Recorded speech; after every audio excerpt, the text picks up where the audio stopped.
सोचिए, एक गांव जहां हर घर के दरवाजे के बाहर तुलसी का पौधा है, लेकिन एक घर ऐसा भी है जिसमें न कोई पूजा होती है, न कोई तीज त्योहार, और जहां पिछले 30 सालों से कोई बच्चा पैदा नहीं हुआ। क्या कोई श्राप है या कोई ऐसा सच जो गांव वालों ने कभी बताया ही नहीं? उत्तर प्रदेश के बुंदेलखंड इलाके में एक छोटा सा गांव था, बरुआ गांव। ये गांव बाकी गांवों जैसा ही दिखता था, लेकिन इसका माहौल हमेशा भारी सा रहता। वहां हर रोज सूरज उगता, लोग खेतों में जाते, महिलाएं कुएं से पानी भरती, लेकिन एक अजीब सी चुप्पी पूरे गांव में फैली रहती। बच्चे ज्यादा शोर नहीं करते और शाम होते ही हर दरवाजा बंद हो जाता। गांव में सबसे पुराना घर था बड़की काकी का घर। बड़की काकी एक बूढ़ी औरत थी जो गांव के सबसे किनारे वाले कोने में अकेले रहती थी। कहा जाता था कि उनके घर के अंदर एक बंद कोठरी है जिसे किसी ने 40 साल से नहीं खोला। गांव में एक दिन नया स्कूल मास्टर आया, नाम था आकाश। वो शहर से आया था और उसकी पोस्टिंग बरुआ गांव के स्कूल में हुई थी।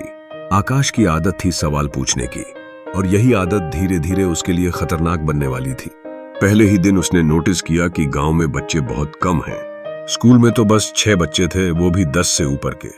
जब उसने ये सवाल प्रधान से पूछा तो जवाब आया, यहां बच्चा पैदा ही नहीं होता साहब, कोई श्राप है गांव पर। आकाश को गांव की बुजुर्ग महिला बड़की काकी के बारे में भी बताया गया। काकी से बात मत करना मास्टर साहब, वो जादू टोना जानती हैं, जिस घर में जाती हैं वहां बर्बादी हो जाती है। लेकिन आकाश को यकीन नहीं हुआ। वो इतिहास पढ़ाता था और उसे हर रहस्य के पीछे कोई न कोई वजह खोजनी होती थी। एक शाम जब गांव के लोग अपने घरों में बंद थे, आकाश ने बड़की काकी के घर का दरवाजा खटखटाया। भीतर से एक फुसफुसाती आवाज आई, कौन है? मैं मास्टर हूं, आपसे कुछ जानना चाहता हूं। काकी ने दरवाजा खोला। उनकी आंखों में एक अजीब चमक थी। उम्र शायद 90 से ऊपर, लेकिन चाल में कमजोरी नहीं थी। काकी ने बिना कुछ कहे उसे अंदर बुला लिया। दीवारें पुराने समय की थीं, छत से सूखी मिर्चें लटक रही थीं, और एक कोना ऐसा था जहां दिया लगातार जल रहा था। पूछो मास्टर, क्या जानना चाहते हो? आकाश की नजर उस कोठरी पर पड़ी जिस पर मोटी जंजीरें जड़ी थीं। उसमें क्या है? काकी ने आंखें बंद कर लीं। वो अतीत है मास्टर, जिसे बंद करके ही गांव जिंदा है। काकी ने फिर बोलना शुरू किया। आज से 40 साल पहले इस गांव में एक बच्चा हुआ था, शिवम। वो गांव का सबसे खूबसूरत बच्चा था, लेकिन जब वो 6 साल का हुआ तो उसके साथ कुछ अजीब होने लगा। वो रात में उठकर बोलने लगता। वो लड़की फिर आई थी, वो खून मांगती है। गांव वालों को लगा ये सपना है, लेकिन एक दिन शिवम गायब हो गया। जब उसकी तलाश हुई तो उसके खून से लथपथ कपड़े उस कोठरी के अंदर मिले। गांव की पंचायत ने फैसला किया, ये कमरा कभी नहीं खुलेगा। काकी आगे बोली, मास्टर, वो बच्चा मेरा पोता था। आकाश उस रात सो नहीं पाया।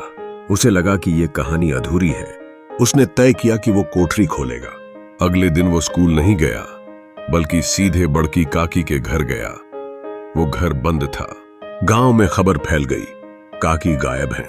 उसी रात गांव में पहली बार एक औरत की चीख सुनाई दी। लोगों ने दावा किया वो कोठरी अपने आप हिल रही थी। आकाश ने तय कर लिया कि वो अब पीछे नहीं हटेगा। वो रात को अकेले काकी के घर पहुंचा। हाथ में टॉर्च और जंजीर काटने वाला कट्टर था।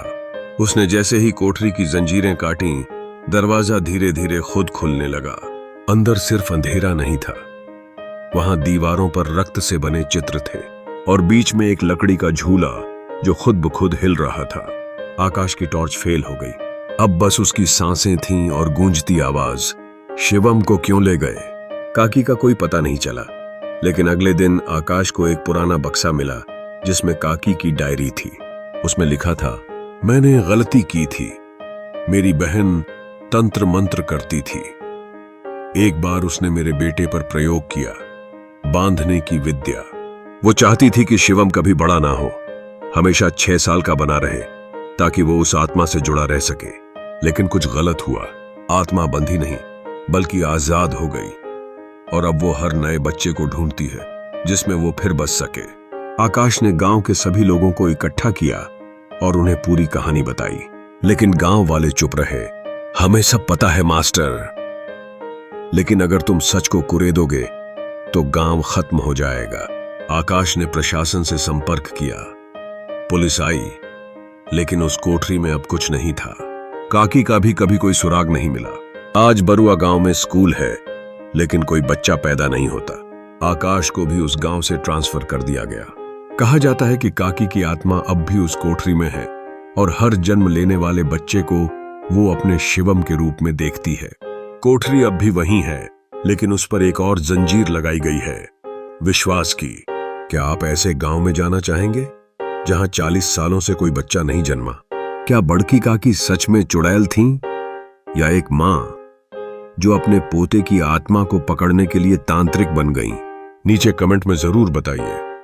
और अगर इस कहानी ने आपकी रूह को हिला दिया हो तो इसे शेयर कीजिए, क्योंकि हो सकता है किसी के गांव में अब भी वो कोठरी खुलने का इंतजार कर रही हो।